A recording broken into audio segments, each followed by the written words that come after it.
전화를 받을 수 없어 음성사서함으로 연결 중입니다.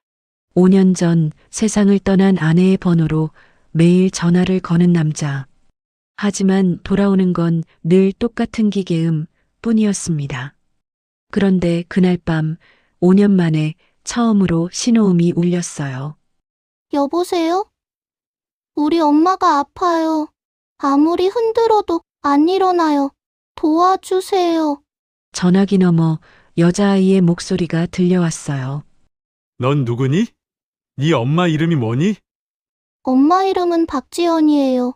박지연. 죽은 아내의 이름이었습니다. 아저씨가 지금 바로 갈게. 서준은 뛰쳐나가 차에 올라탔어요. 폭우를 뚫고 미친 듯이 달려가 마주한 건 정말로 자신의 아내 박지연이었습니다. 미치도록 보고 싶었던, 죽은 줄로만 알았던 아내는 어떻게 살아 있었던 걸까요? 5년 동안 연락 한 번 하지 않은 아내에게는 어떤 이유가 있는 걸까요? 봄날 인생을 찾아주셔서 감사합니다. 사연 시작 전 구독과 좋아요 한번 눌러주시고 댓글에 인사 한마디 남겨주세요. 오늘의 사연도 재미있게 시청하셨으면 좋겠습니다. 서울의 밤이 깊어졌습니다. 퇴근 후 서준은 느린 걸음으로 서재문을 열었어요. 불을 켜지 않아도 발길이 저절로 향하는 곳이 있었습니다. 벽 한쪽 은빛 액자 속에서 죽은 아내 박지연이 웃고 있었어요. 그 사진 속 얼굴은 5년이라는 세월이 무색하게 여전히 어제 찍은 것처럼 선명했습니다. 서준은 사진 앞에 위스키 잔 2개를 나란히 놓았어요. 하나에는 위스키를 따르고 하나는 비워둔 채로. 그것은 아내가 떠난 뒤로 단 하루도 빠지지 않았던 저녁 의식이었습니다. 마치 지연이 맞은편에 앉아있기라도 한 것처럼 서준은 빈잔 너머의 허공을 바라보며 오늘도 익숙한 동작으로 휴대폰을 꺼냈어요. 그리고 같은 번호를 눌렀습니다. 아내가 사고로 세상을 떠났다는 소식을 들은 그날 밤부터 장례를 치르고 빈소를 지키던 밤에도 해외 출장으로 시차가 뒤바뀐 새벽에도 서준은 이 번호로 전화를 걸었습니다. 누군가는 미련이라 했고 주변에서는 이제 그만 보내주라고 했지만 서준은 이 전화를 멈출 수가 없었어요. 이 전화를 끊는 순간 정말로 지연이 이 세상에서 완전히 사라져버릴 것만 같았으니까요. 고객님이 전화를 받을 수 없어 음성사서함으로 연결하겠습니다. 늘 돌아오는 것 같은 기계음 뿐이었습니다. 그런데도 서준은 그 차가운 안내 멘트가 끝나기를 기다렸다가 천천히 입을 열었어요. 마치 아내가 이 음성사서함의 메시지를 어딘가에서 듣고 있을 거라 믿는 사람처럼. 지연아, 나야. 오늘 이사회에서 3분기 실적 발표를 했어. 네가 좋아하던 그 브랜드 사업이 드디어 궤도에 올랐더라. 네가 있었으면 어깨를 툭 치면서 잘했다고 해줬을 텐데. 잠시 말을 멈추었다가 서준은 조금 더 낮은 목소리로 덧붙였습니다. 오늘 퇴근길에 밤바람이 부는데 네가 좋아하던 목련 냄새가 나더라. 그때 네가 확 떠올라서 차 안에서 한참을 못 나왔어. 보고 싶다, 지연아. 아무도 듣지 않는 독백이었어요. 국내 굴지의 유통그룹을 이끄는 회장이라는 이름이 무색하게 이 어두운 서재 안에서 서준은 그저 아내를 잃은 한 남자일 뿐이었습니다.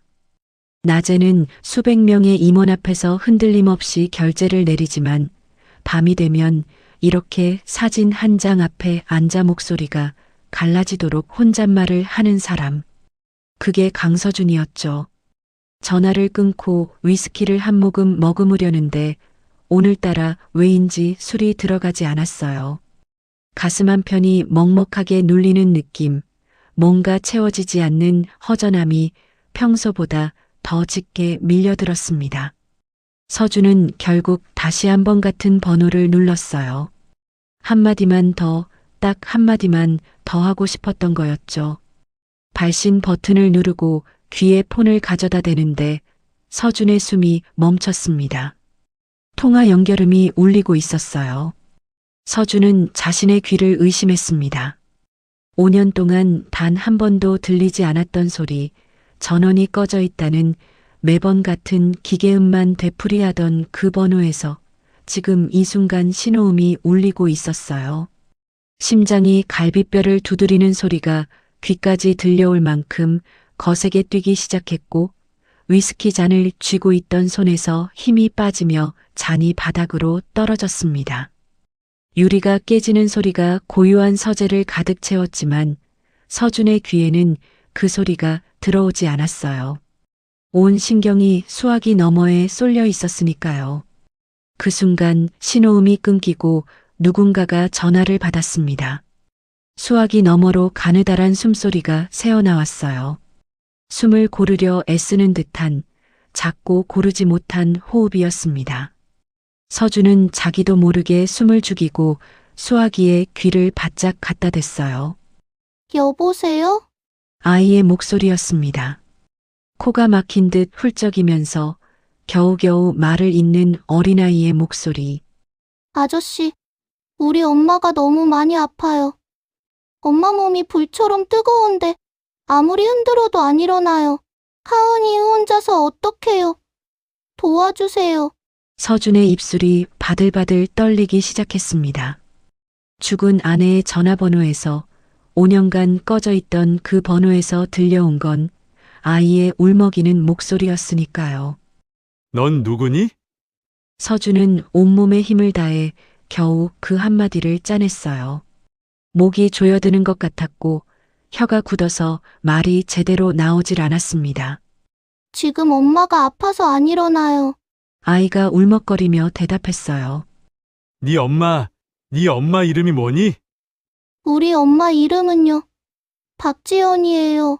서준은 그대로 얼어붙고 말았습니다. 박지연. 5년간 죽었다고 믿었던 매일 밤 사진 앞에서 이름을 부르고 또 불렀던 목련 냄새만 맡아도 눈시울이 붉어지던 그 이름이 지금 5살짜리 아이의 입에서 또박또박 흘러나오고 있었습니다. 저는 하은이에요. 엄마가 갑자기 쓰러졌어요. 하은이가 물 갖다 드리고 이불도 덮어드렸는데 엄마가 자꾸 끙끙 소리만 내요. 눈을 안 떠요. 하은이는 아픈 엄마를 구하기 위해 엄마의 휴대전화를 들었어요. 하지만 몇 달째 전화요금을 내지 못해 발신이 끊긴 상태였죠. 그때 서랍 속에 있는 오래된 휴대폰 하나가 떠오른 겁니다. 엄마가 이제 안 쓰는 전화라면서 전원을 꺼두고 몇 년째 같은 자리에 있던 휴대폰. 하은이는 엄마를 살려야 한다는 생각에 혹시 하는 마음으로 충전기를 연결한 거예요. 그리고 전화기에 불이 들어온 지 채 1분도 되지 않아 먼저 전화가 걸려온 거였어요. 그 전화번호는 서준이 차마 해지하지 못하고 5년째 요금을 내고 있었어요. 5년 동안 하루도 빠지지 않고 매일 밤 이 번호를 눌러왔던 서준의 전화가 바로 오늘 처음으로 연결된 것이었죠. 서준은 바닥에 주저앉은 채 두 손으로 전화기를 움켜쥐었습니다. 이를 악물고 입술을 꽉 다물어도 목구멍 깊은 곳에서 터져나오는 울음을 막을 수가 없었어요. 소리를 죽이려 할수록 어깨가 더 크게 떨렸고 눈에서는 쉴 새 없이 눈물이 쏟아져 와이셔츠 깃을 적시고 있었습니다. 지연이 살아 있었습니다. 죽은 줄로만 알았던 아내가 이 세상 어딘가에서 숨을 쉬고 있었어요.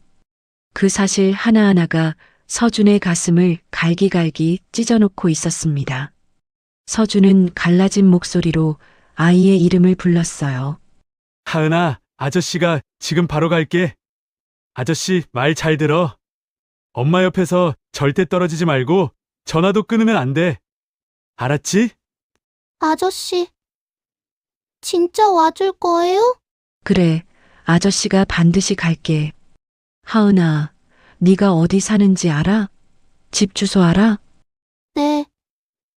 엄마가 가르쳐줬어요. 혹시 길 잃었을 때 주소를 알고 있어야 한다고 외우라고 했어요. 5살 아이가 엄마에게 배운 주소를 더듬더듬 외우는 그 목소리를 들으며 서준은 이를 악물었어요.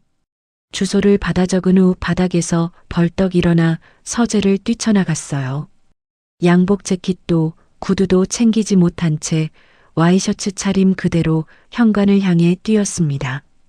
한 손에는 전화기를 꼭 쥐고 수화기 너머 아이의 숨소리를 놓칠세라 귀에 바짝 대고 있었어요. 현관문을 열어 젖히는 순간 밖에서는 굵은 빗줄기가 쏟아지고 있었습니다. 그런데 현관을 나서려던 서준의 앞을 누군가가 가로막았습니다. 서준아? 부드러운 목소리였어요. 복도 끝에서 실크 가운을 걸친 한 여사가 인자한 미소를 머금은 채 서 있었습니다. 손에는 김이 모락모락 피어오르는 찻잔을 들고 있었고 아들을 바라보는 눈빛은 이 세상 어떤 어머니보다도 따뜻해 보였죠. 이 밤중에 비까지 쏟아지는데 어딜 그렇게 급하게 나가니? 네 얼굴이 하얗게 질려 있구나. 엄마가 대추차 끓여놨는데 한 잔만 마시고 가렴. 한 여사는 찻잔을 내밀며 한 발짝 다가왔어요. 아들의 창백한 얼굴을 걱정스러운 눈으로 살피면서 빈손으로는 서준의 팔을 부드럽게 감싸 잡았습니다. 마치 어린 시절 열이 나는 아들을 달래던 어머니의 손길 그대로였죠. 하지만 서준에게는 지금 1초가 급했습니다. 수화기 너머에서 하은이의 숨소리가 가늘게 이어지고 있었고 아이가 말한 주소가 머릿속에서 빙글빙글 돌고 있었어요. 서준은 어머니의 손을 조심스럽게 그러나 단호하게 벗어났습니다. 어머니, 죄송합니다. 지금 제 생사가 걸린 일입니다. 나중에 말씀드릴게요. 그 한마디를 남기고 서준은 어머니 곁을 스쳐 지나갔어요. 뒤에서 한 여사가 무슨 말인가를 더했지만 서준의 귀에는 이미 아무것도 들리지 않았습니다. 현관문이 세차게 닫히는 소리가 넓은 복도에 울려 퍼졌고 곧이어 빗소리 사이로 차 시동이 걸리는 소리가 멀어져 갔어요. 그리고 그 순간 아들의 뒷모습을 바라보던 한 여사의 얼굴에서 온기가 거쳤습니다. 그 변화는 놀라울 만큼 순식간이었어요. 아들을 향해 자애롭게 휘어져 있던 입꼬리가 천천히 내려앉더니 눈 속에서 따뜻한 빛이 스르르 빠져나갔습니다. 마치 무대 위에 조명이 꺼지듯 한 여사의 표정에서 어머니라는 이름에 어울리는 모든 것이 사라졌어요. 남은 것은 누군가를 계산하는 듯한 서늘한 눈빛뿐이었죠. 한 여사는 들고 있던 찻잔을 복도의 탁자 위에 소리 없이 내려놓았습니다. 그리고 가운 주머니에서 전화기를 꺼내 하나의 번호를 눌렀어요. 신호음이 두 번째 울리기도 전에 상대가 받았습니다. 서준이가 수상하다. 아무래도 박지연을 찾아간 것 같으니 그 동네를 당장 정리해. 절대로 둘이 마주치게 해서는 안 된다. 알아들었어? 목소리에는 일말의 망설임도 없었습니다. 방금 전 아들에게 대추차를 건네던 그 목소리와는 전혀 다른 수십 년간 사람을 부리는데 익숙한 사람의 음성이었어요. 전화를 끄는 한 여사는 창밖으로 쏟아지는 빗줄기를 잠시 바라보다가 아무 일도 없었다는 듯 조용히 자신의 방으로 돌아갔습니다. 그 시각 서준은 폭우 속을 달리고 있었어요. 와이퍼가 최고 속도로 움직여도 앞이 제대로 보이지 않을 만큼 비가 거세게 쏟아지고 있었습니다. 서준은 한 손으로 핸들을 잡고 다른 손으로는 여전히 전화기를 귀에 대고 있었어요. 수화기 너머로 하은이의 숨소리가 가늘게 이어지고 있었고 가끔씩 코를 훌쩍이는 소리가 들릴 때마다 서준은 악셀러레이터를 더 깊이 밟았습니다. 하은아, 아저씨 얘기 들려? 거기 있지? 전화 끊으면 안 돼. 네, 하은이 여기 있어요. 근데 엄마가 자꾸 끙끙거려요. 아저씨 금방 갈게. 걱정하지 마. 서준의 눈에서 눈물이 멈추지 않았지만 목소리만큼은 최대한 침착하게 유지하려 애쓰고 있었어요. 5살짜리 아이를 더 겁먹게 해서는 안 된다는 생각뿐이었습니다. 내비게이션이 가리키는 목적지까지 남은 거리가 줄어들 때마다 서준의 가슴은 더 거세게 뛰었어요. 아내가 살아있다는 사실이 믿기지 않으면서도 핸들을 쥔 두 손에는 뼈가 하얗게 드러날 만큼 힘이 들어가 있었죠. 그런데 고속도로에 진입한 지 얼마 되지 않아 서준의 백미러에 무언가가 잡혔습니다. 검은색 세단 2대가 뒤를 따르고 있었어요. 빗줄기 사이로 헤드라이트가 번뜩이며 서준의 차와 일정한 간격을 유지하고 있었습니다. 서준은 차선을 바꿔보았어요. 검은 세단들도 함께 차선을 바꿨습니다. 속도를 높이자 뒤의 차들도 똑같이 속도를 올렸어요. 서준의 얼굴이 굳었습니다.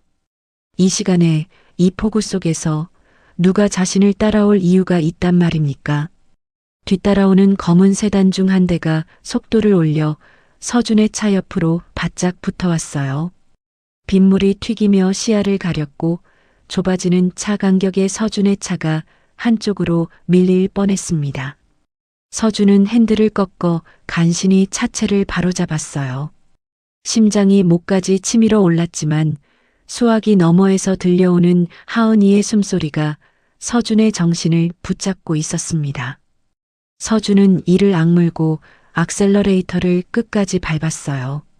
빗물이 앞유리를 두들기고 타이어가 물 위를 미끄러지듯 달렸습니다. 백미러 속 검은 세단들이 점점 가까이 다가왔다가 조금씩 벌어지기를 반복했어요. 고속도로를 빠져나와 좁은 골목길로 접어들고 다시 큰 도로를 타고 또다시 샛길로 빠지기를 몇 번이나 반복했습니다. 빗줄기가 더 거세져서 시야가 거의 보이지 않을 지경이었지만 서준은 속도를 줄이지 않았어요. 지금 멈추면 끝이라는 걸 본능적으로 알고 있었습니다. 뒤에서 쫓아오는 저 차들이 자신보다 먼저 지연에게 닿게 된다면 5년 전처럼 아내가 다시 사라질 수도 있다는 공포가 서준을 몰아붙이고 있었으니까요. 내비게이션이 목적지 근처에 왔음을 알렸을 때 서준은 일부러 엉뚱한 골목으로 한 번 더 꺾었다가 다시 돌아오는 방법으로 뒤의 차들을 따돌렸어요. 낡은 연립주택들이 빼곡히 들어선 재개발 구역의 좁은 골목은 큰 세단이 진입하기엔 비좁았고 서준은 그 틈을 놓치지 않았습니다. 백미러에서 헤드라이트가 사라진 것을 확인한 서준은 비로소 가쁜 숨을 내쉬었어요. 와이셔츠는 땀과 빗물에 흠뻑 젖어 있었고 핸들을 쥔 두 손은 아직도 떨리고 있었습니다. 하지만 수화기 너머에서 하은이의 작은 목소리가 다시 들려왔을 때 서준은 정신을 가다듬고 차에서 내렸어요. 아저씨, 다 왔어요? 그래, 하은아. 아저씨 다 왔어. 이제 곧 만나. 폭우가 쏟아지는 어두운 골목 끝에 불빛 하나 없는 낡은 연립주택이 서 있었습니다. 서준은 비를 온몸으로 맞으며 그 건물을 향해 뛰기 시작했어요. 서준이 도착한 곳은 사람이 사는 곳이라 부르기 민망한 건물이었습니다. 외벽의 페인트는 오래전에 벗겨져 시멘트가 그대로 드러나 있었고 창문 틈 사이로 빗물이 스며들어 복도 바닥에 물웅덩이가 고여 있었어요. 하은이가 알려준 호수를 더듬어 계단을 올라갔어요. 2층 맨 끝 방 문 앞에 서준이 멈춰 섰어요. 문틈 아래로 희미한 불빛이 새어나오고 있었습니다. 문을 두드리려는데 안에서 먼저 잠금 장치가 찰칵 풀리는 소리가 났어요. 문이 조금 열리더니 그 틈 사이로 작은 얼굴 하나가 올려다보았습니다. 아저씨? 하은이가 떨리는 목소리로 물었습니다. 서준은 입술을 깨물며 고개를 끄덕일 수밖에 없었어요. 말을 하면 눈물이 먼저 터져 나올 것 같았으니까요. 전화 받은 아저씨 맞지요? 아저씨, 빨리 와요. 엄마가 진짜 많이 아파요. 하은이는 서준의 손을 잡아 끌었습니다. 작고 차가운 손이었어요. 방 안으로 들어선 서준의 얼굴이 일그러졌어요. 방이라고 부르기엔 너무 좁았습니다. 어른 2명이 누우면 가득 찰 정도의 공간에 낡은 이불 하나가 깔려 있었고 벽 모서리에는 검은 곰팡이가 번져 있었어요. 이곳에서 지연이 5년을 살았다는 겁니다. 자신은 수백 평짜리 펜트하우스에서 매일 밤 위스키를 기울이며 아내의 사진을 바라보고 있었는데 그 시간 동안 지연은 이 곰팡이 핀 단칸방에서 지내고 있었다는 것이었죠. 그런데 서준의 시선이 방 한가운데에서 멈추었습니다. 낡은 이불 위에 사람이 누워 있었어요. 서준은 처음에 그것이 지연인 줄 알아보지 못했습니다. 5년 전 기억 속의 지연은 윤기 나는 긴 머리카락에 환한 웃음을 가진 여자였어요. 같은 방에 들어서면 꽃향기가 나는 것 같던 눈이 부시게 아름다운 사람이었습니다. 그런데 이불 위에 누워있는 여자는 광대뼈가 도드라질 만큼 볼이 꺼져 있었고 마른 입술은 갈라져 있었어요. 한때 윤기가 흘렀을 머리카락은 푸석하게 엉켜 베개 위로 흩어져 있었고 이불 밖으로 빠져나온 손은 뼈의 마디가 하나하나 보일 만큼 가늘어져 있었습니다. 서준은 그 손을 보았어요. 거칠어진 손등, 갈라진 손끝, 물에 부른 듯 두꺼워진 손가락 마디. 그 손이 어떤 일을 해왔는지 묻지 않아도 알 수 있는 손이었습니다. 지연의 이마에서는 열기가 뿜어져 나오고 있었습니다. 고열에 시달리는 몸이 가끔씩 경련하듯 떨렸고 의식이 없는 상태에서도 고통스러운 신음이 새어나왔어요. 하은이가 엄마의 이마 위에 올려둔 수건은 이미 미지근해져 있었습니다. 아저씨, 하은이가 계속 수건 갈아줬어요. 근데 자꾸 금방 뜨거워져요. 하은이는 엄마 곁에 쪼그리고 앉아 축 늘어진 엄마의 손을 2손으로 감싸쥐고 있었어요. 5살짜리 아이가 혼자서 수건에 물을 적시고 엄마의 이마를 닦아주고 이불을 여며들이면서 이 긴 밤을 버텨왔다는 겁니다. 서준은 지연의 곁에 앉았습니다. 지연의 가늘어진 손을 2손으로 감싸쥐었어요. 한때 자신의 손을 꼭 잡고 거리를 걷던 손, 결혼식 날 반지를 끼워주었던 손, 그 손이 이렇게 될 때까지 자신은 아무것도 몰랐습니다. 지연아. 서준의 목에서 갈라진 소리가 터져 나왔어요. 지연아, 나야. 눈 떠봐. 제발 눈 좀 떠봐. 지연은 대답이 없었습니다. 거친 숨소리만이 가느다랗게 이어지고 있었어요. 서준은 아내의 손을 자신의 이마에 갖다 댔습니다. 뜨거운 눈물이 지연의 손등 위로 줄줄 흘러내렸어요. 내가 미안해. 내가 너무 늦었어. 지연아, 5년 동안 네가 이렇게 살고 있는 줄도 모르고 나는 매일 밤 네 사진 앞에서 혼잣말만 하고 있었어. 미안해, 미안해. 서준의 어깨가 크게 들썩였습니다.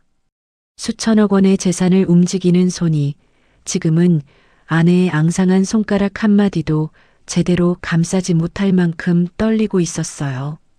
자신이 펜트하우스에서 위스키를 기울이던 그 시간, 지연은 이 곰팡이 핀 방에서 혼자 아이를 재우고 혼자 밥을 지어 먹이고 혼자 아파했다는 것. 그 사실이 서준의 가슴을 송두리째 짓이기고 있었습니다. 그때 작은 손 하나가 서준의 떨리는 등을 토닥토닥 두드렸어요. 하은이었습니다.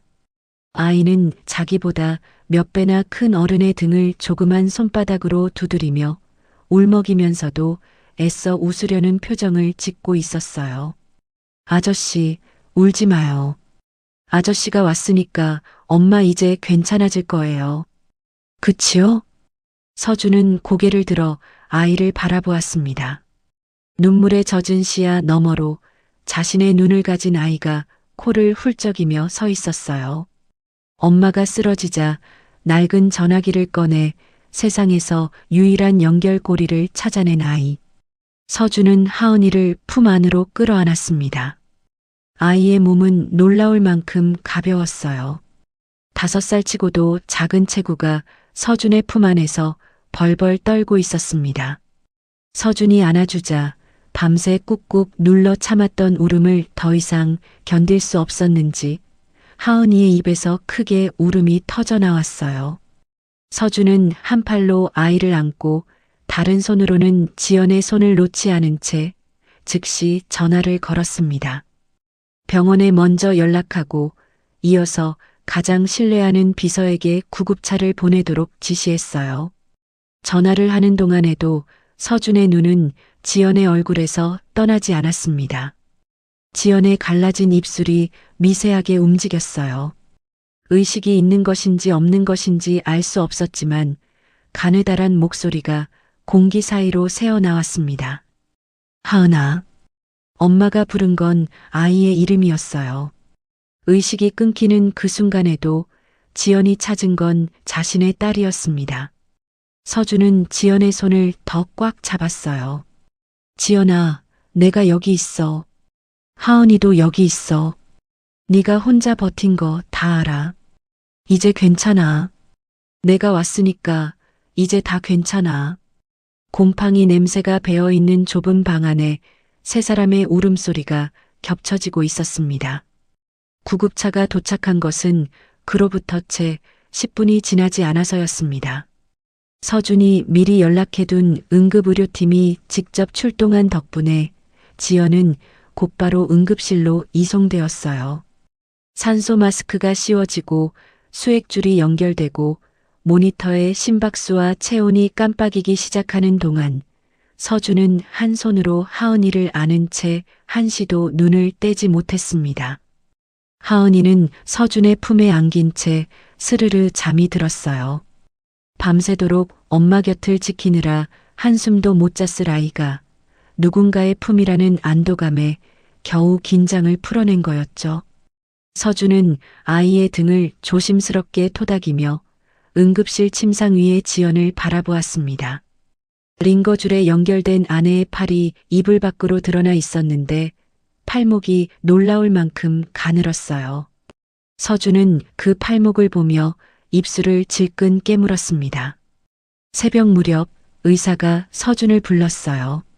심한 폐렴에 탈수와 영양실조까지 겹친 상태라 조금만 더 늦었으면 위험할 수 있었다는 말을 들었습니다.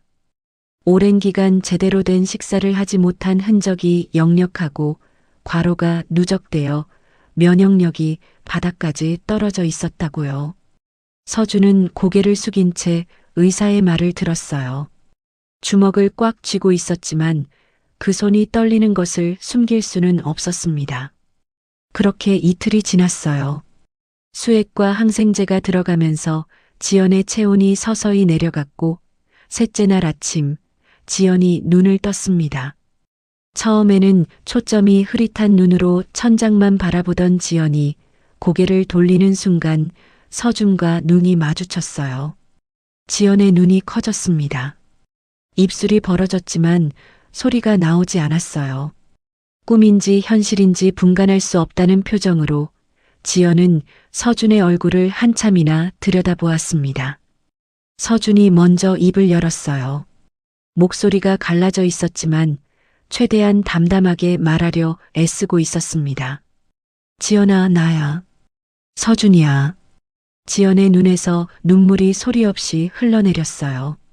입술이 파르르 떨렸지만 여전히 말이 나오지 않는지 고개를 천천히 저으며 이불을 끌어올려 얼굴을 가렸습니다. 그것은 반가움의 눈물이 아니었어요. 두려움과 절박함, 그런 것들이 뒤엉킨 표정이었습니다. 당신이 도대체 왜 여기에 있어요? 얼른 가세요. 겨우 짜낸 지연의 첫마디는 서준의 가슴에 못을 박는 것과 같았습니다. 서준은 아내의 손을 잡으려 했지만 지연은 손을 움츠려 이불 안으로 숨겼어요. 고개를 돌려 서준을 보지 않으려 했고 그러면서도 눈물은 멈추지 않았습니다. 당신이 여기 있으면 하은이가 위험해져요. 제발 돌아가요. 우리를 못 본 걸로 해줘요. 서준은 그 말을 이해할 수 없었습니다. 하지만 곧 떠오른 장면 하나. 폭우 속에서 자신을 뒤쫓던 검은 세단들.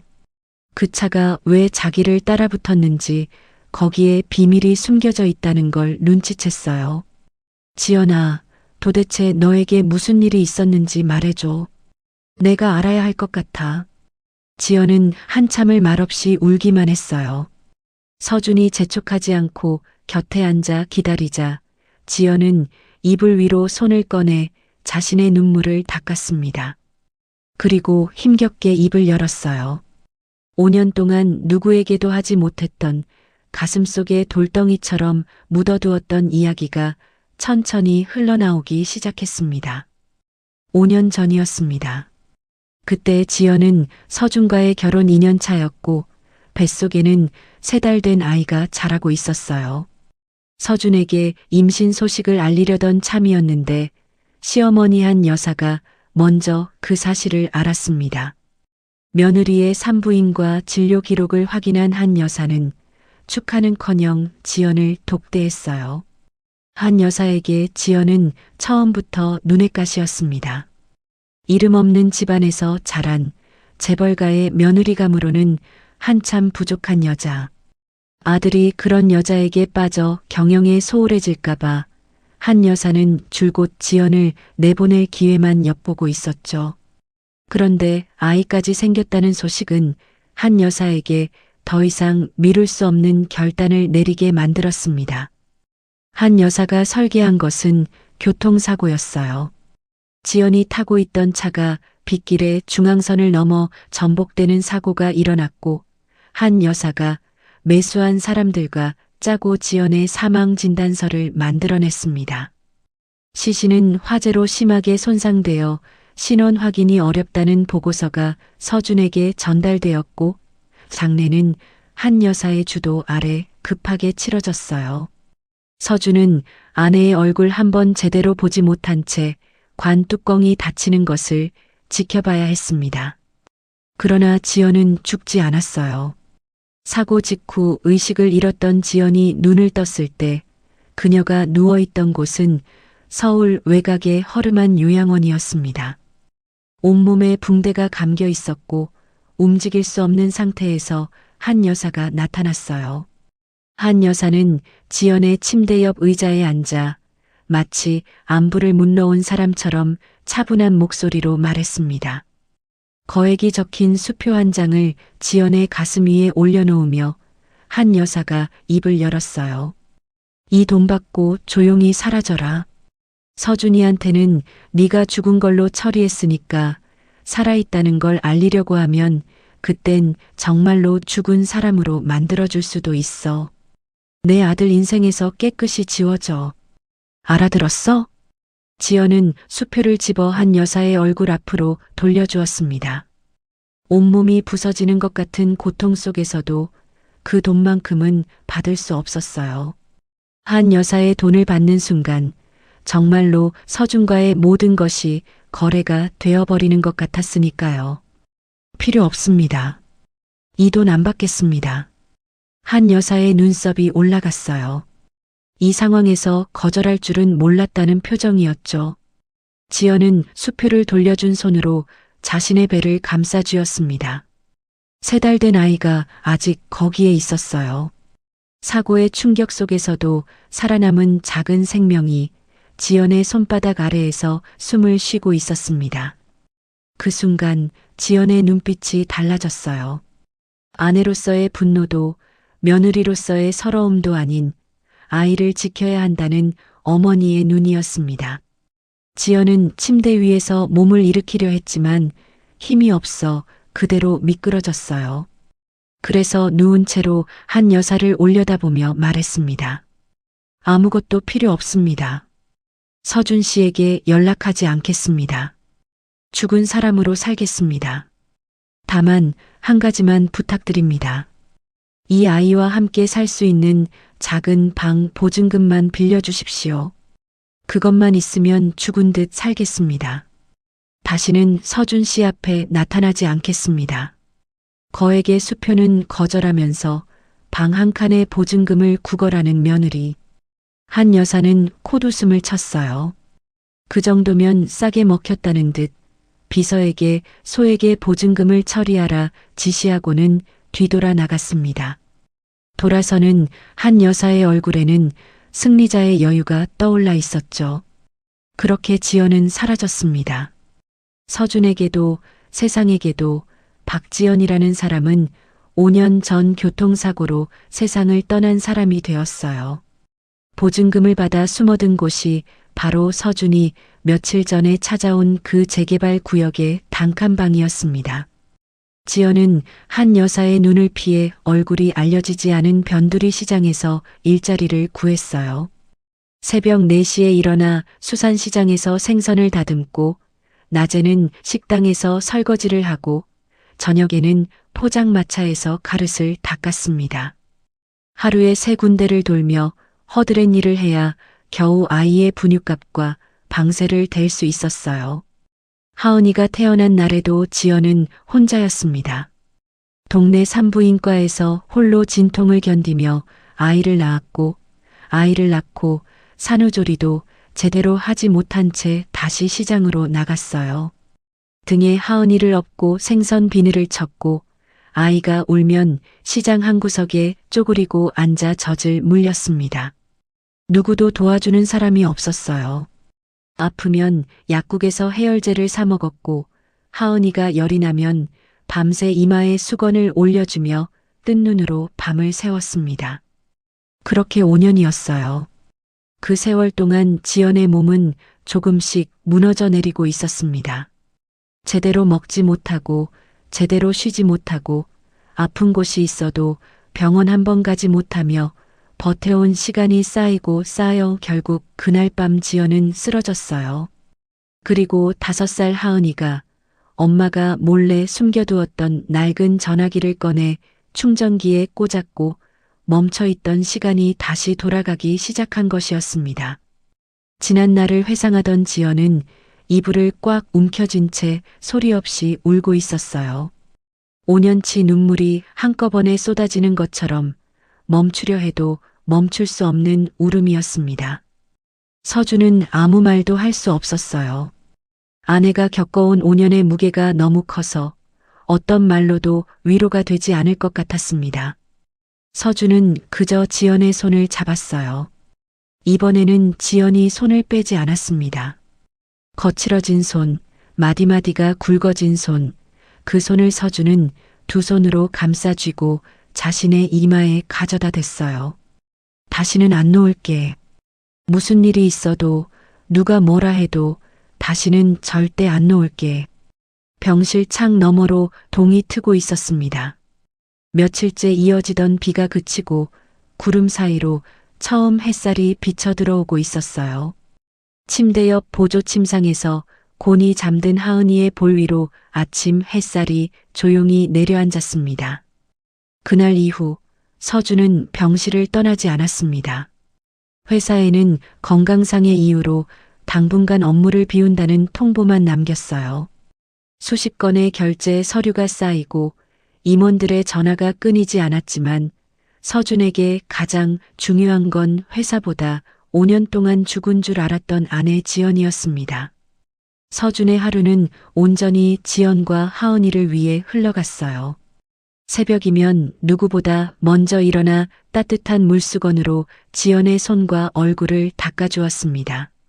한때 부드러웠을 아내의 손이 거칠게 갈라져 있는 것을 볼 때마다 서준은 말없이 핸드크림을 바르며 손가락 한마디 한마디를 어루만졌어요.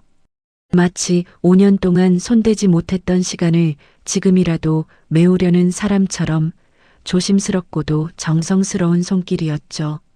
지연은 처음에 그런 서준을 불편해했습니다. 거칠어진 자신의 손이 부끄러운 듯 이불 아래로 숨기려 했고 서준이 밥을 떠먹이려 하면 고개를 돌리며 혼자 할 수 있다고 했어요. 하지만 서준은 물러서지 않았습니다. 아내가 손을 숨기면 이불 속으로 손을 넣어 다시 잡았고 고개를 돌리면 숟가락을 들고 돌아간 쪽에서 다시 나타났어요. 5년 동안 네가 혼자 다 했잖아. 이제는 내가 할 차례야. 시키는 대로 좀 해. 투박하지만 간절한 그 말에 지연은 결국 고개를 돌리지 못하고 눈물을 글썽이며 숟가락을 받아들었습니다. 하은이는 병실이라는 낯선 공간에서도 놀라울 만큼 씩씩했어요. 처음 하루 이틀은 서준을 아저씨라고 부르며 거리를 두었지만 서준이 엄마의 다리를 주무르는 것을 보고는 슬금슬금 다가와 옆에 나란히 앉았습니다. 하은이도 해줄래요? 엄마 다리 아프잖아요. 작은 두 손으로 엄마의 종아리를 꾹꾹 눌러주는 하은이 옆에서 서준은 아이의 손동작을 따라하며 살짝 웃었어요. 하은아, 네가 엄마한테 이렇게 매일 해줬어? 응, 엄마가 시장에서 오면 다리가 많이 아프대요. 그래서 하은이가 주물러드리면 엄마가 우리 효녀 하은이 그러면서 웃어요. 아무렇지 않게 내뱉는 아이의 말 한마디 한마디가 서준의 가슴에는 비수처럼 박혔습니다. 5살짜리가 시장에서 돌아온 엄마의 다리를 주무르며 밤을 보냈다는 것. 서준은 얼굴을 돌려 아이가 보지 못하게 눈물을 삼켰어요. 그렇게 며칠이 흐르면서 하은이는 조금씩 서준에게 마음을 열기 시작했습니다. 병실 한 구석 소파에 나란히 앉아 서준이 읽어주는 동화를 듣는 것이 하은이의 가장 좋아하는 시간이 되었어요. 서준은 난생 처음 동화책을 소리내어 읽었습니다. 목소리를 바꿔가며 늑대 역할을 하고 토끼 목소리를 흉내내고 아이가 까르르 웃으면 자기도 모르게 따라 웃었어요. 하은이는 서준의 넥타이를 특히 좋아했습니다. 서준이 무의식적으로 메고 온 넥타이를 풀어 소파 위에 올려두면 하은이가 그것을 슬쩍 집어들어 자기 목에 둘러보곤 했어요. 커다란 넥타이가 아이의 무릎 아래까지 늘어지는 모습이 우스꽝스러웠지만 하은이는 진지한 표정으로 매듭을 만들어 보다가 엉망이 되면 서준에게 내밀었습니다. 아저씨, 이거 어떻게 묶는 거예요? 서준은 아이 앞에 무릎을 꿇고 앉아 넥타이 매는 법을 천천히 보여주었어요. 하은이가 작은 손으로 서준의 손동작을 따라 하다가 자꾸 실패하자 서준은 아이를 번쩍 안아 올렸습니다. 하은아, 넥타이는 나중에 가르쳐 줄게. 대신 엄마한테 가서 엄마 이쁘다고 해줄래? 엄마가 웃으면 금방 나을 거야.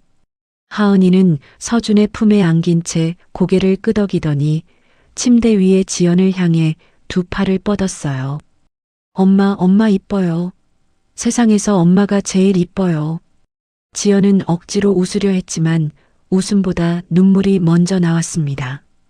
아이의 웃는 얼굴과 그 아이를 안고 있는 서준의 모습이 5년 동안 꿈에서만 그리던 장면 그대로였으니까요. 서준은 하은이를 지연의 침대 옆에 내려앉히고 자신도 침대 가장자리에 걸터 앉았어요. 하은이가 엄마의 품으로 파고들고 서준이 두 사람을 감싸 안으면 좁은 병실 침대가 세상에서 가장 넓은 집이 되었습니다. 밤이면 하은이가 먼저 잠들었어요. 서준의 무릎 위에서 혹은 지연의 팔 안에서 새근새근 숨을 쉬는 아이를 바라보며 서준과 지연은 나란히 앉아 아무 말 없이 시간을 보냈습니다. 말이 필요 없었어요. 5년이라는 공백이 있었지만 두 사람 사이에 흐르는 공기는 예전 그대로였습니다. 지연이 먼저 손을 뻗어 서준의 손등을 가만히 덮었을 때 서준은 그 손 위에 자기 손을 포겠어요. 그것만으로 충분한 밤이었죠. 날이 갈수록 지연의 얼굴에 혈색이 돌아오기 시작했습니다. 꺼져 있던 볼에 살이 조금씩 붙었고 갈라져 있던 입술에도 윤기가 생겼어요. 무엇보다 달라진 것은 지연의 눈이었습니다. 처음 깨어났을 때 두려움으로 가득했던 눈동자에 어느 순간부터 조심스러운 안도감이 깃들기 시작한 거였어요. 서준이 옆에 있고 하은이가 웃고 병실 창으로 따뜻한 햇살이 들어오는 이 시간이 꿈이 아니라는 것을 지연도 조금씩 믿기 시작한 것이었죠. 어느 오후였어요. 하은이가 서준에게 기대어 잠이 든 사이 지연이 조용히 입을 열었습니다. 고마워요. 하은이한테 아빠를 만들어줘서. 서준은 잠든 하은이의 머리카락을 쓸어 넘기며 고개를 저었어요. 내가 고마워야지.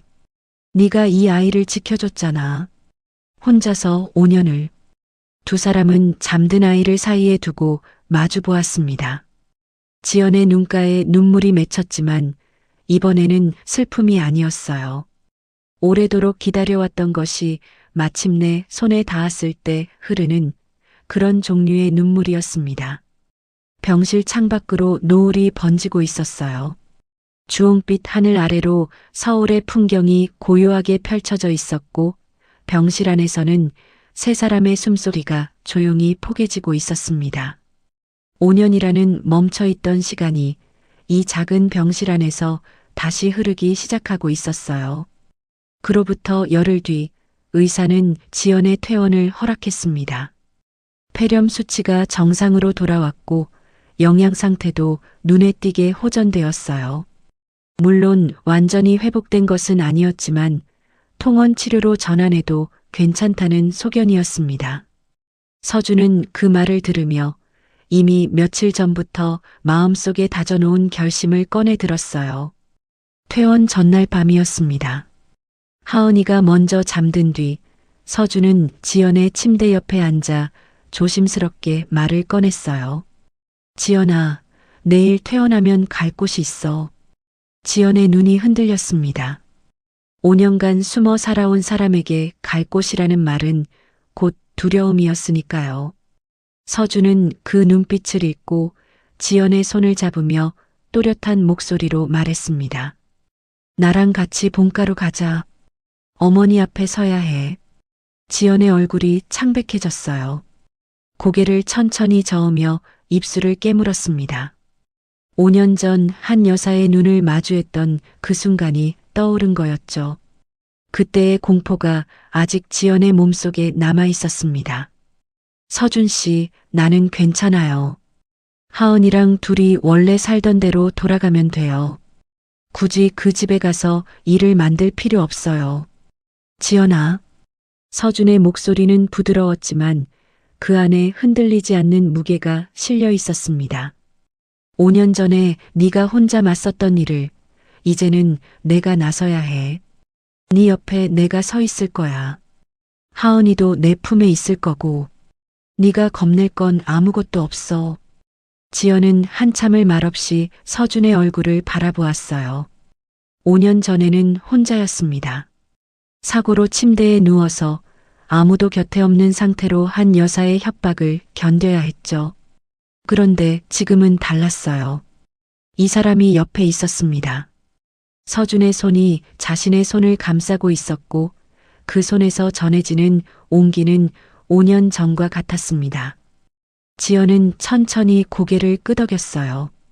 다음 날 아침 서준은 병원에 준비해둔 옷을 가져왔습니다. 지연에게는 깨끗한 코트와 원피스를, 하은이에게는 새 구두와 예쁜 외투를 입혀주었어요. 하은이는 난생 처음 신어보는 가죽 구두가 신기한지 발끝을 이리저리 움직이며 깔깔거렸습니다. 아저씨, 이거 반짝반짝해요.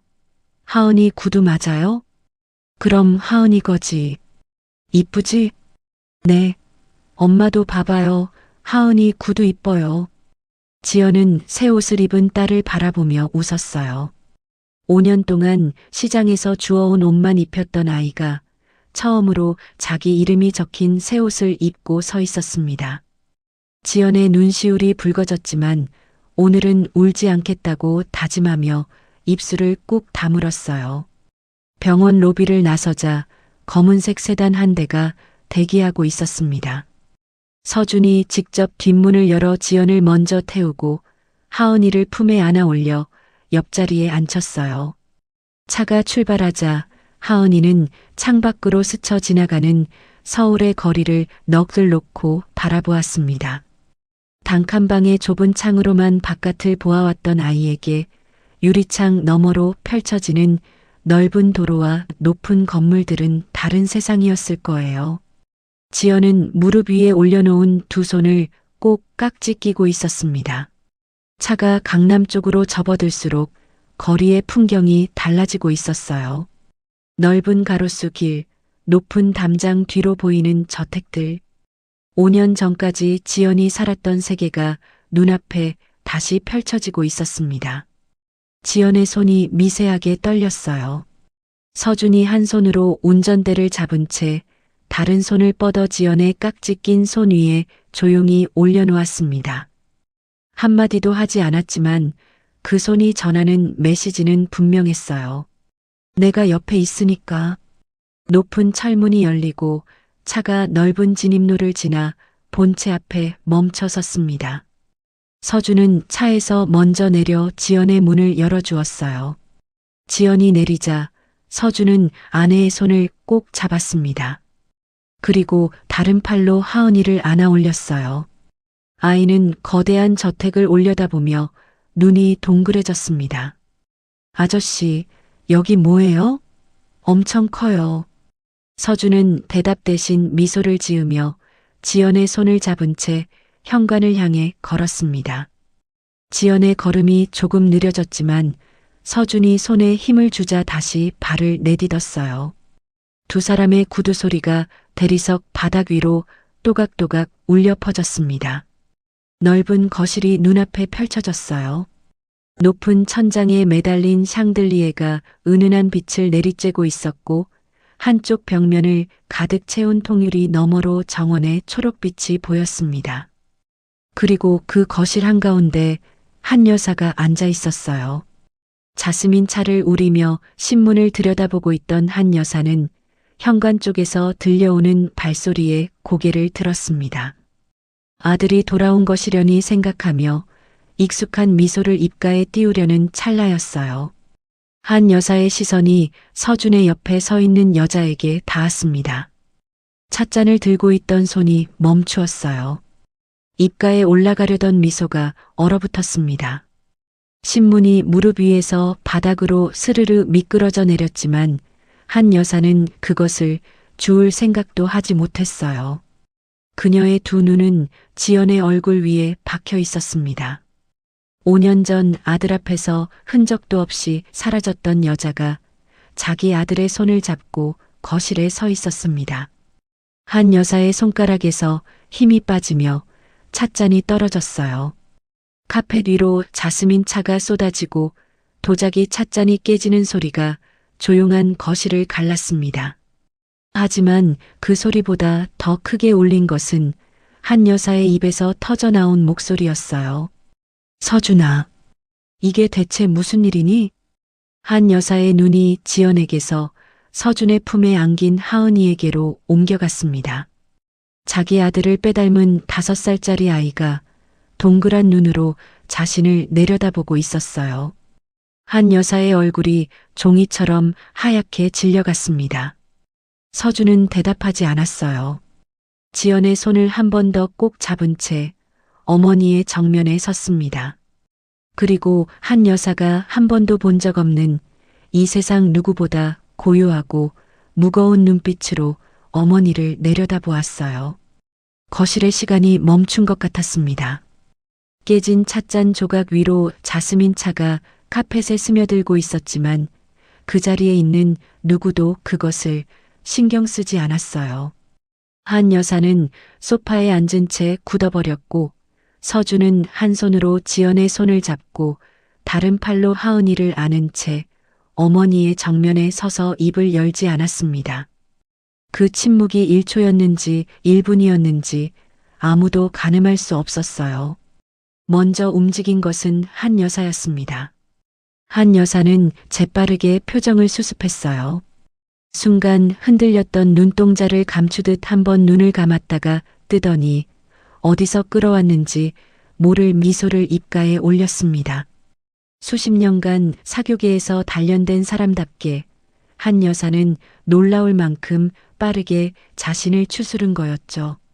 서준아, 이분이 누구시니? 엄마한테 소개도 안 해주고. 그리고 그 아이는 세상에 서준이 어릴 때랑 참 닮았구나. 한 여사는 모르는 척을 하고 있었습니다. 5년 전 자신이 조작한 사고, 요양원에서 며느리에게 내밀었던 수표, 그 모든 것을 없었던 일처럼 지워버리고 지금 이 순간에도 인자한 어머니의 탈을 쓰려 하고 있었어요. 찻잔이 깨졌을 때 드러났던 경악의 표정은 이미 어디로 갔는지 지금 한 여사의 얼굴에는 오직 부드러운 미소만이 남아 있었습니다.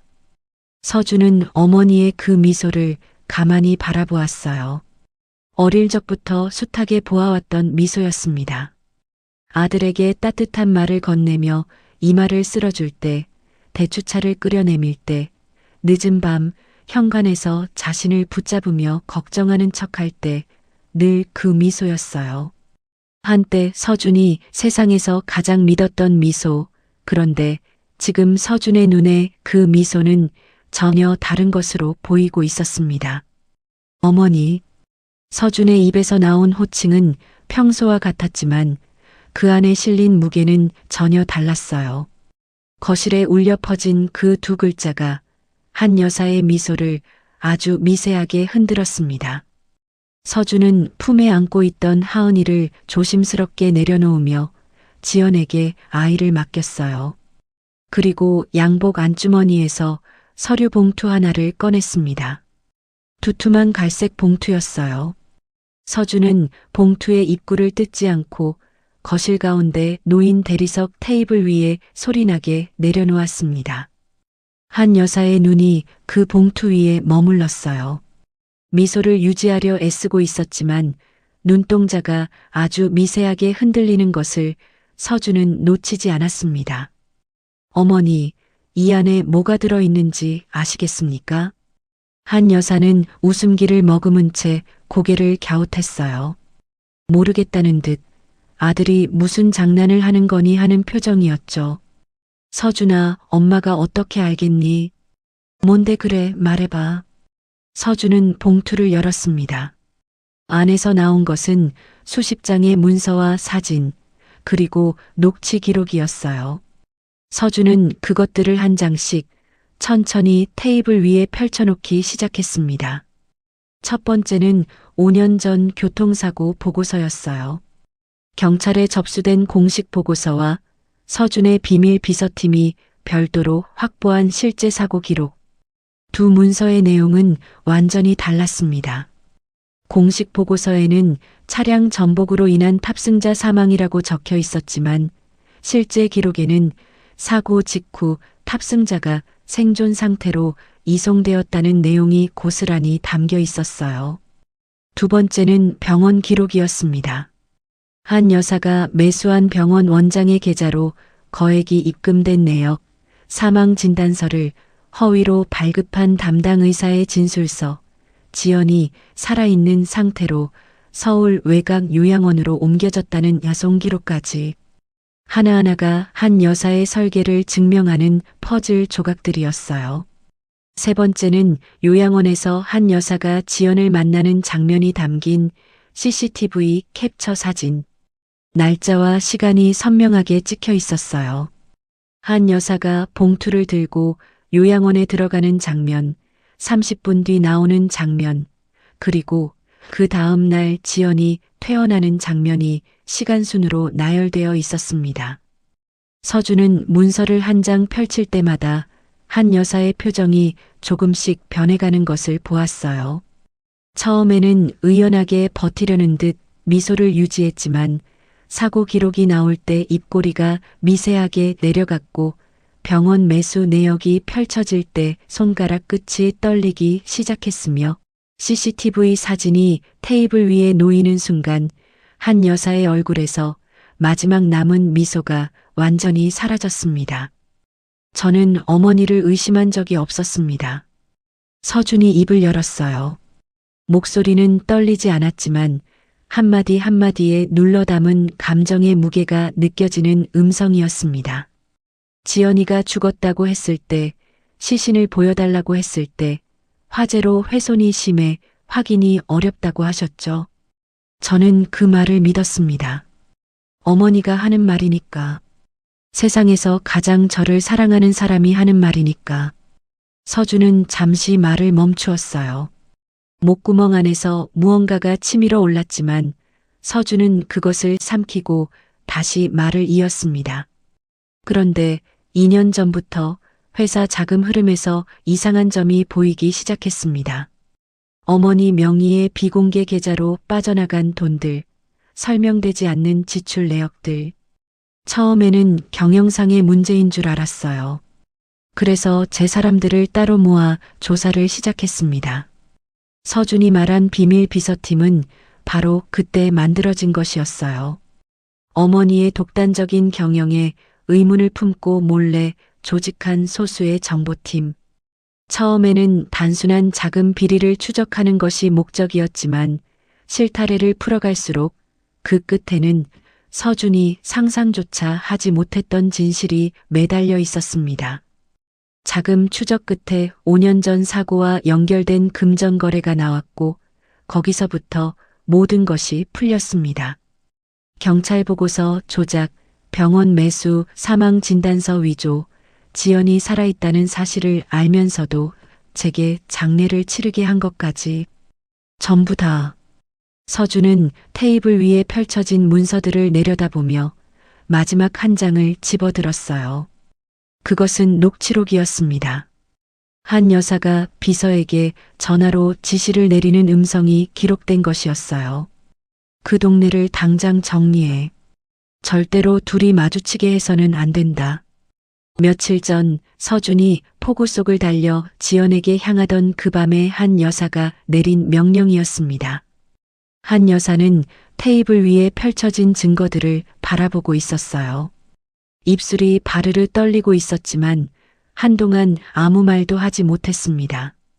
거실 안의 공기가 납처럼 무겁게 가라앉아 있었고 벽시계의 초침 소리만이 규칙적으로 울리고 있었어요. 그리고 마침내 한 여사가 입을 열었습니다. 처음에는 아주 작은 목소리였어요. 거의 속삭임에 가까웠죠. 하지만 한마디 한마디가 이어질수록 목소리는 점점 커졌고 마지막에는 거의 절규에 가까운 외침이 되어 거실을 가득 채웠습니다. 서준아, 다 널 위해서 한 거야. 엄마가 왜 이런 짓을 했겠니? 저 여자가 네 발목을 잡을까봐, 이름도 없는 집안의 딸이 네 앞길을 막을까봐 그랬던 거야. 네가 얼마나 대단한 사람인데 엄마는 네가 최고가 되길 바랐을 뿐이야. 그게 뭐가 잘못된 거야? 한 여사의 눈에서 눈물이 쏟아지고 있었어요. 두 손을 모아 비비며 소파에서 몸을 일으키려다 다시 주저앉기를 반복했습니다. 한 여사의 눈물은 진심이었어요. 아들을 사랑한다는 그 마음만큼은 거짓이 아니었습니다. 다만 그 사랑이 어디서부터 뒤틀려버린 것인지 한 여사 스스로도 알지 못하고 있었죠. 엄마가 밤마다 얼마나 무서웠는지 아니?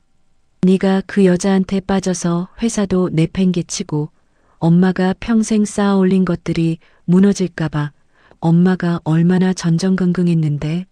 서준아, 엄마 마음을 몰라주면 안 돼. 엄마가 이 세상에서 가장 사랑하는 게 너잖아. 한 여사의 절규가 높은 천장 아래로 울려 퍼졌습니다. 눈물 범벅이 된 얼굴로 아들을 올려다보는 그 모습은 겉으로 보기에는 불쌍한 어머니 그 자체였어요. 하지만 서준은 움직이지 않았습니다. 서준의 눈은 울고 있는 어머니를 바라보고 있었지만 그 시선 안에는 연민도, 분노도, 원망도 아닌 이름 붙이기 어려운 감정이 서려 있었어요. 마치 오래도록 믿어왔던 무언가가 눈앞에서 부서져 내리는 것을 지켜보는 사람의 표정이었죠. 어머니, 서준이 나직하게 불렀습니다. 저를 위해서 한 거라고 하셨습니까? 한 여사가 고개를 끄덕이며 다시 울음을 터뜨리려는 순간 서준이 조용히 말을 이었어요. 저는 5년 동안 매일 밤 울면서 죽은 아내에게 전화를 걸었습니다. 빈 잔을 앞에 놓고 혼잣말을 했고 목련 향이 나면 차 안에서 한참을 못 나왔어요. 주변 사람들은 제가 미쳐가는 거라고 했습니다. 어머니는 그걸 보면서도 아무렇지 않으셨습니까? 한 여사의 울음이 멈추었어요. 아들의 목소리에 섞인 감정이 분노가 아니라 깊은 슬픔이라는 것을 느꼈기 때문이었을 겁니다. 제 아내는 5년 동안 시장 바닥에서 생선을 다듬으며 제 아이를 키웠습니다. 하루에 3군데를 돌며 허드렛 일을 하다가 몸이 망가져서 쓰러졌어요. 5살짜리 하은이가 혼자서 엄마 이마에 수건을 올려주고 물을 떠다주고 낡은 전화기를 꺼내 충전해서 저한테 전화를 한 겁니다. 5살입니다, 어머니. 서준의 목소리가 갈라졌어요. 하지만 서준은 멈추지 않았습니다. 어머니가 저를 위해서 한 거라고 하셨죠. 그런데 어머니, 제가 원한 건 최고가 되는 게 아니었습니다. 저는 그냥 저녁에 집에 돌아가면 아내가 웃으며 맞아주고 아이가 뛰어와서 안기는 그런 평범한 하루를 살고 싶었던 사람이에요. 어머니는 그걸 빼앗은 겁니다. 저한테서 5년을 빼앗은 거예요. 한 여사의 얼굴이 일그러졌습니다. 반박하려 입을 열었지만 아들의 눈을 마주한 순간 말이 나오지 않았어요. 서준의 눈 속에 한 여사가 한 번도 본 적 없는 것이 있었습니다. 분노가 아니었어요. 원망도 아니었습니다. 그것은 신뢰가 무너진 자리에 남은 텅 빈 실망이었습니다. 서준은 천천히 고개를 저었어요. 아주 느리게 그러나 돌이킬 수 없는 무게를 담아 저는 어머니를 세상에서 가장 사랑했습니다. 아버지가 돌아가신 뒤로 어머니가 저한테는 유일한 가족이었어요.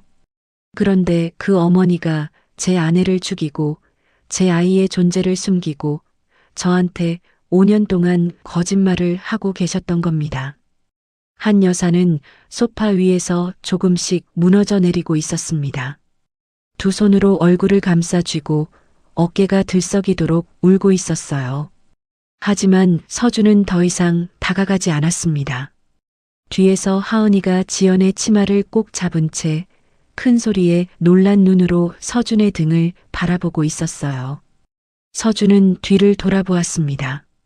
겁먹은 아이의 눈과 그 아이를 감싸 안고 있는 아내의 눈과 마주쳤어요. 한 여사는 여전히 소파 위에서 울고 있었습니다. 두 손으로 얼굴을 감싼 채 어깨를 떨고 있었고 그 모습만 보면 세상에서 가장 억울한 어머니처럼 보이기도 했어요. 서준은 그 모습을 잠시 내려다보았습니다.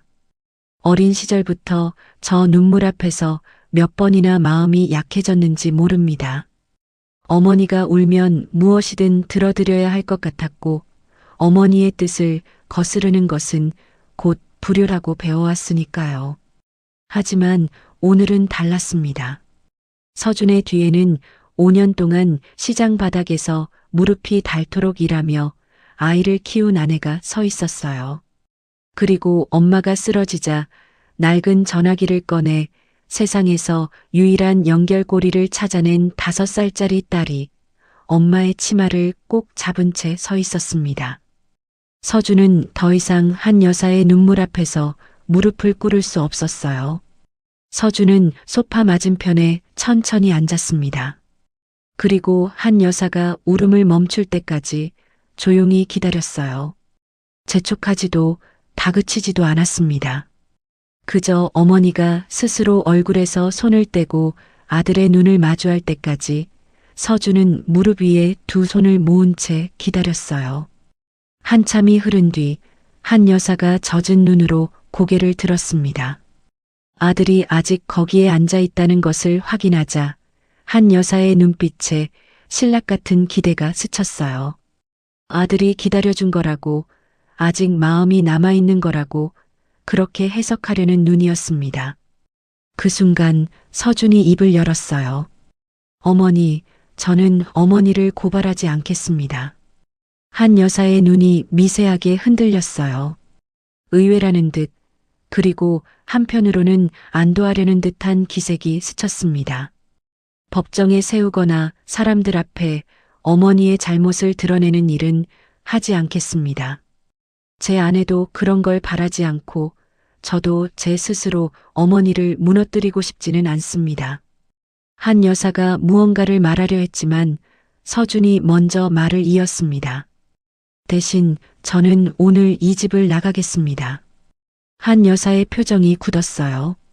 이 집, 회사, 재산, 어머니가 평생 쌓아 올렸다는 그 모든 것, 다 어머니가 지키십시오. 저는 한 푼도 가져가지 않겠습니다. 오늘부로 저는 이 집의 아들이 아닙니다. 강서준이라는 이름에 붙어 있는 모든 것을 내려놓고 지연이의 남편으로, 하은이의 아빠로만 살겠습니다. 한 여사의 눈물이 멈추고 얼굴이 굳었어요. 고발이라면 변호사를 세워 막을 수 있었고 사회적 망신이라면 돈으로 무마할 수 있었을 겁니다. 하지만 아들이 제 발로 걸어 나간다는 것, 수천억의 재산을 스스로 포기하고 떠난다는 것은 한 여사가 막을 수 있는 종류의 일이 아니었어요. 서준아, 무슨 소리를 하는 거야? 이 재산이 다 누구를 위해서 만든 건데 네가 없으면 이게 다 무슨 소용이야. 한 여사가 소파에서 일어나며 서준의 팔을 잡으려 했습니다. 하지만 서준은 자리에서 일어나며 한 발짝 물러섰어요. 어머니의 손이 허공을 짚었습니다. 어머니는 제가 최고가 되길 바라셨다고 하셨죠. 서준의 목소리는 여전히 고요했어요. 화를 내는 것보다, 소리를 지르는 것보다 이 고요함이 한 여사에게는 더 두려웠을 겁니다. 그런데 어머니, 최고가 뭔지 아십니까? 저녁에 퇴근해서 집에 돌아가면 아내가 밥을 차려놓고 기다리고 있고 아이가 뛰어와서 아빠하고 부르며 안기는 것. 그게 저한테는 최고입니다. 어머니는 그 최고를 빼앗고 대신 수천억짜리 빈 집을 주신 겁니다. 한 여사의 다리에서 힘이 빠지는 것이 보였어요. 소파 팔걸이를 잡고 겨우 서 있었지만 아들의 한마디 한마디가 무릎을 꺾고 있었습니다. 서준은 현관 쪽으로 몸을 돌렸어요. 그리고 2층으로 올라갔습니다. 자신이 쓰던 방, 어린 시절부터 살았던 그 방의 문을 열고 안으로 들어갔어요. 옷장을 열었지만 서준이 꺼낸 것은 양복도, 시계도, 명품 구두도 아니었습니다. 작은 여행 가방 하나에 와이셔츠 몇 벌과 속옷, 그리고 침대 옆 서랍에 넣어두었던 지연과의 결혼 사진 액자 하나. 서준이 이 집에서 가져갈 것은 그것이 전부였어요. 가방을 들고 계단을 내려오는 서준의 뒤로 한 여사가 따라왔습니다. 실크 가운의 허리띠가 풀어져 바닥에 끌리고 있었지만 한 여사는 그런 것을 신경 쓸 겨를이 없었어요. 서준아, 이러지 마. 엄마가 잘못했어. 잘못한 거 인정할게. 네가 원하면 무릎도 꿇을게. 그 여자한테, 아니 지연이한테 사과도 할게. 그러니까 제발 나가지 마. 서준아, 네가 없으면 엄마는 어떡하라고. 한 여사의 목소리가 갈라져 있었어요. 수백 명의 직원 앞에서 한 번도 목소리를 떨어본 적 없는 사람이 지금 아들의 등 뒤에서 울먹이며 매달리고 있었습니다. 서준은 걸음을 멈추었어요. 하지만 뒤를 돌아보지는 않았습니다. 멈춘 것은 어머니의 말에 마음이 흔들려서가 아니었어요. 마지막으로 해야 할 말이 남아 있었기 때문이었습니다. 서준은 현관 앞에 선 채 뒤를 돌아보지 않고 입을 열었어요. 어머니, 그 호칭을 부르는 것이 이것이 마지막이 될 수도 있다는 것을 서준 스스로도 알고 있었습니다. 목소리가 아주 잠깐 흔들렸지만 서준은 끝까지 말을 이었어요. 제 어머니는 5년 전 제 아내가 죽었다고 거짓말을 하신 그날 돌아가신 겁니다. 그날 이후 저한테 대추차를 끓여주시고 어디 가냐고 물으시고 걱정된다고 팔을 잡으시던 그 사람은 제 어머니가 아니었습니다. 한 여사의 무릎이 꺾였어요. 복도 한가운데에 그대로 주저앉았습니다. 하지만 서준은 뒤를 돌아보지 않았어요. 다시는 절 찾지 마십시오. 그 한마디를 남기고 서준은 현관문을 열었습니다. 밖에는 늦은 오후에 햇살이 비치고 있었어요. 지연이 하은이의 손을 잡고 현관 앞 계단에서 서준을 기다리고 있었습니다. 하은이가 서준을 보자 두 팔을 벌리며 뛰어왔어요. 서준은 작은 여행 가방을 내려놓고 하은이를 번쩍 안아 올렸습니다. 아이의 가벼운 몸무게가 두 팔 위에 얹히는 순간 서준의 눈에서 참고 있던 눈물이 한 줄 흘러내렸어요. 하지만 서준은 웃었습니다. 오늘 처음으로 진짜 웃음을 지었어요. 그래, 이제 가자. 우리 집에 가자. 지연은 아무 말 없이 서준의 손을 꼭 잡았어요. 두 사람의 눈이 마주쳤고 그 눈빛 안에서 더 이상 말은 필요 없었습니다. 세 사람은 저택의 정문을 나섰어요. 수천 평의 정원, 분수대, 외제차들이 줄지어 선 차고 서준은 그 어떤 것에도 시선을 주지 않았습니다. 앞만 보고 걸었어요. 왼손에는 아내의 손이, 오른팔에는 딸의 무게가 있었고 등 뒤에는 작은 여행 가방 하나뿐이었습니다. 뒤에서 한 여사의 울음소리가 들려오고 있었어요. 현관 바닥에 주저앉은 채 아들의 이름을 부르는 목소리가 높은 천장 아래에서 메아리처럼 울렸습니다. 서준아, 서준아. 그 목소리는 저택의 담장 너머까지 따라왔지만 서준은 끝내 뒤를 돌아보지 않았어요.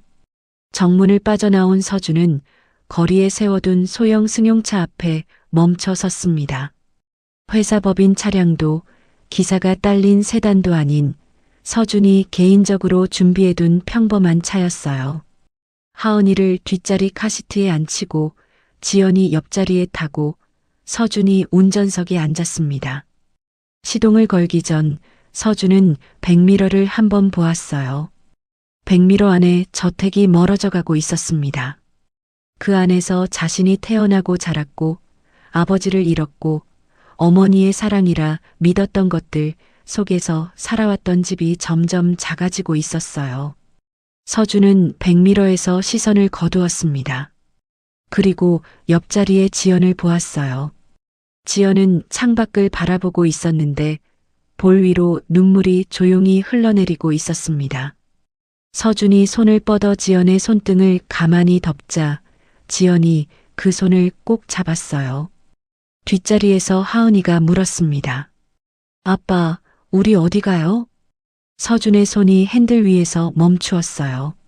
하은이가 방금 서준을 부른 이름은 아저씨가 아니었습니다. 아빠.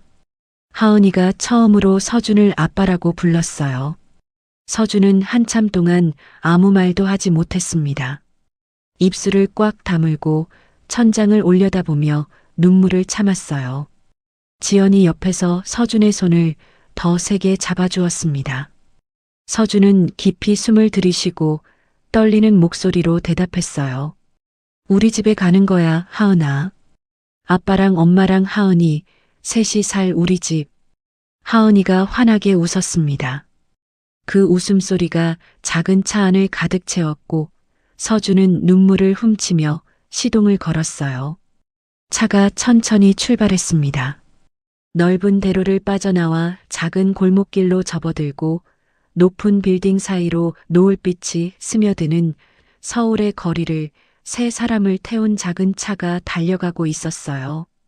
백미러 속에서 저택은 이미 보이지 않았고 앞유리 너머로는 저녁 하늘이 붉게 물들어가고 있었습니다. 세 사람을 태운 차가 떠난 뒤에도 한 여사는 한참을 현관 바닥에서 일어나지 못했습니다. 대리석 위에 주저앉은 채 아들이 마지막으로 서 있었던 자리를 멍하니 바라보고 있었어요. 서준이 신고 나갔던 구두 자국이 현관 바닥에 희미하게 남아 있었고 열린 현관문 너머로 저녁 바람이 불어들어왔습니다.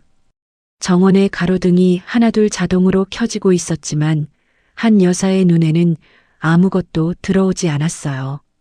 얼마나 시간이 흘렀을까요? 가정부가 조심스럽게 다가와 한 여사의 어깨에 쇼를 걸쳐드렸습니다. 사모님, 바닥이 차갑습니다. 안으로 들어가시지요. 한 여사는 대답하지 않았어요.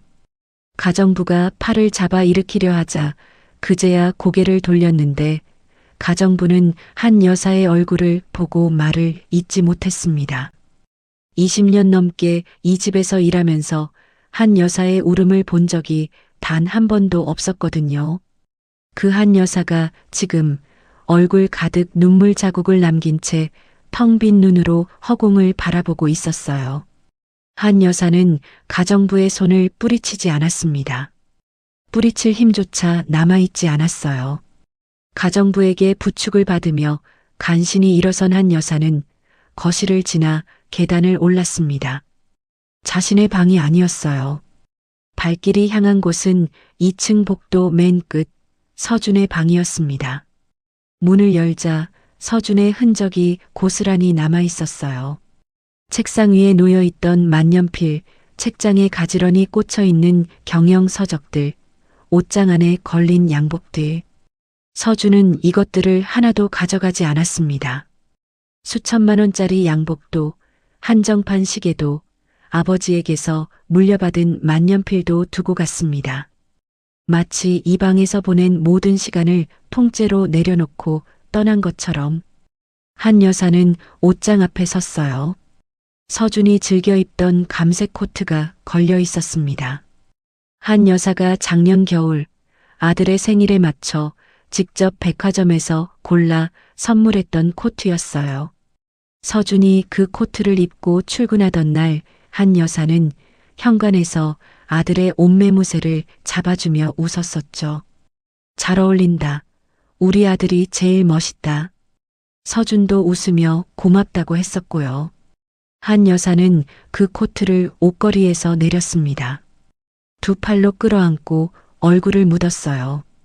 코트에서 아들의 향수 냄새가 희미하게 났습니다. 한 여사의 어깨가 들썩이기 시작했어요. 처음에는 소리 없이, 그러다가 점점 거세지더니 결국 견딜 수 없는 울음이 터져 나왔습니다. 서준아. 한 여사는 코트를 끌어안은 채 방 한가운데에 주저앉았어요. 서준아, 미안하다. 엄마가 정말 잘못했다. 엄마가 니한테 너무 못된 짓을 한 거 알아. 알아, 다 알아. 아무도 듣지 않는 말이었습니다. 서준이 매일 밤 죽은 아내에게 전화를 걸며 혼잣말을 했던 것처럼 한 여사도 지금 떠나버린 아들에게 혼잣말을 하고 있었어요. 그리고 그 혼잣말이 이 넓은 집안에서 메아리처럼 울리다가 어디에도 닿지 못하고 사라져가는 것도 서준의 그것과 똑같았습니다. 한 여사는 밤새도록 서준의 방에서 나오지 못했어요. 코트를 품에 안은 채 바닥에 누워 천장을 올려다보며 울다가 지쳐 잠들고 다시 눈을 뜨면 또 울었습니다. 새벽 어스름이 창문 사이로 스며들어 방 안을 희뿌옇게 물들였지만 한 여사에게 그 빛은 아무 의미가 없었어요. 날이 밝자 한 여사는 비서를 불렀습니다. 하지만 서준을 찾아오라는 명령이 아니었어요. 서준이가 어디에 있는지 알아봐. 찾아가지는 않을 거야. 어디 사는지만 알려줘. 며칠 후 비서가 수소문 끝에 가져온 주소는 서울 외곽의 작은 빌라였습니다. 방 두 칸에 작은 거실 하나가 딸린 평범한 집이었어요. 수천 평 저택에서 나고 자란 아들이 지금 그 좁은 집에서 아내와 딸과 함께 살고 있다는 것이었죠. 한 여사는 그 주소를 적은 종이를 한참 들여다보았습니다. 그리고 그날 오후 운전기사를 시키지 않고 직접 택시를 타고 그 동네로 향했어요. 저택에서 한 여사가 택시를 탄다는 것은 이 집에서 20년을 일한 가정부도 한 번도 본 적 없는 풍경이었습니다. 택시에서 내린 한 여사는 빌라 앞 골목에 멈춰 섰어요. 멀리서 바라보는 것만으로도 심장이 쪼여드는 듯 했습니다. 2층 창문에 분홍색 커튼이 걸려 있는 것이 보였고 베란다에는 작은 빨래대가 놓여 있었어요. 아이의 옷과 어른의 옷이 나란히 널려 있는 모습이 한 여사의 눈에 들어왔습니다. 한 여사는 그 빨래를 한참 바라보았어요. 하은이의 작은 양말, 지연의 앞치마, 서준의 와이셔츠, 세 사람의 옷이 오후 바람에 나란히 흔들리고 있었습니다. 한 여사가 그토록 깨부수려 했던 가족이 이 작은 빌라의 베란다 위에서 조용히 살아가고 있었어요. 그때 빌라 현관문이 열리더니 하은이가 뛰어나왔습니다. 분홍색 운동화를 신은 아이가 골목으로 달려나오며 웃고 있었어요. 그 뒤를 서준이 따라 나왔습니다. 한 손에는 작은 자전거를 들고 있었는데 아이에게 자전거 타는 법을 가르쳐 주려는 듯 했어요. 하은아, 천천히. 넘어지면 어떡해. 괜찮아요, 아빠. 하은이 안 넘어져요. 서준은 하은이의 자전거 뒤를 잡아주며 골목을 함께 뛰었습니다. 하은이가 균형을 잡으려 비틀거릴 때마다 서준이 재빠르게 잡아주었고 아이가 조금이라도 앞으로 나아가면 두 사람 모두 환하게 웃었어요. 현관에 기대어 서서 그 모습을 바라보는 지연의 얼굴에도 5년 동안 볼 수 없었던 웃음이 피어나 있었습니다. 한 여사는 골목 모퉁이 전봇대 뒤에 서서 그 광경을 지켜보고 있었어요. 아들이 웃고 있었습니다. 수천억 원의 재산을 가지고 있을 때도 한 번도 짓지 않았던 그런 종류의 웃음이었어요. 펜트하우스의 넓은 거실에서 혼자 위스키를 기울이던 아들의 얼굴에는 없었던 그 웃음이 지금 이 좁은 골목에서 아이의 자전거를 잡아주는 서준의 얼굴 위에 가득 차 있었습니다. 한 여사의 눈에서 눈물이 흘러내렸어요. 이번에는 아들 앞에서 흘리던 그런 눈물이 아니었습니다. 누군가에게 보여주기 위한 것도 동정을 끌어내기 위한 것도 아닌 오롯이 자기 자신만을 위한 눈물이었어요. 60년 인생에서 처음으로 한 여사는 자신이 무엇을 부쉈는지를 온전히 깨닫고 있었습니다. 아들이 원했던 것은 이것이었어요. 최고의 자리도 수천억의 재산도 재벌가의 후계자라는 이름도 아닌 그저 아이와 함께 골목을 뛰어다니고 아내가 현관에서 웃으며 기다려주는 평범한 오후였던 겁니다. 그리고 한 여사는 그것을 5년 동안 빼앗았어요. 아들에게서, 며느리에게서, 태어나기도 전에 손녀에게서. 한 여사는 전봇대에 등을 기댄 채 소리를 죽여 울었습니다. 주름진 손으로 입을 막고 어깨를 떨며 아들의 웃음소리가 골목을 울릴 때마다 더 깊은 곳에서 울음이 치밀어 올랐어요. 서준아, 엄마가 잘못했다. 엄마가 다 잘못한 거야. 그 속삭임은 골목바람에 실려 흩어졌습니다. 서준의 귀에는 닿지 않았어요. 지연이 웃으며 두 사람에게 다가가 서준의 팔을 잡았고 세 사람은 웃으며 빌라 안으로 들어갔습니다. 현관문이 닫히고 골목이 다시 조용해졌어요. 한 여사는 한참을 더 그 자리에 서 있었습니다. 해가 기울어 골목에 그림자가 길게 늘어질 때까지 불이 켜진 2층 창문을 올려다보며 서 있었어요. 커튼 너머로 세 사람의 그림자가 움직이는 것이 보였습니다. 작은 그림자가 뛰어다니고 큰 그림자 2개가 나란히 앉아 있는 모습이 역광 속에서 그림자 인형극처럼 비춰졌어요. 한 여사는 결국 초인종을 누르지 못했습니다. 주머니에 넣어두었던 손을 다시 꺼내고 발길을 돌렸어요. 왔던 길을 되짚어 큰 길로 나온 한 여사는 택시를 잡지 않고 걸었습니다. 어디로 가는지도 모르게 그냥 걸었어요. 그날 이후로 한 여사는 매일 그 골목을 찾았습니다. 같은 전봇대 뒤에 서서 같은 창문을 올려다보며 안에서 들려오는 웃음소리에 귀를 기울였어요. 어떤 날은 하은이가 골목에서 줄넘기를 하는 모습을 보았고 어떤 날은 서준이 장을 봐 들어오는 뒷모습을 보았고 또 어떤 날은 세 사람이 손을 잡고 산책을 나가는 모습을 멀찍이서 바라보았습니다.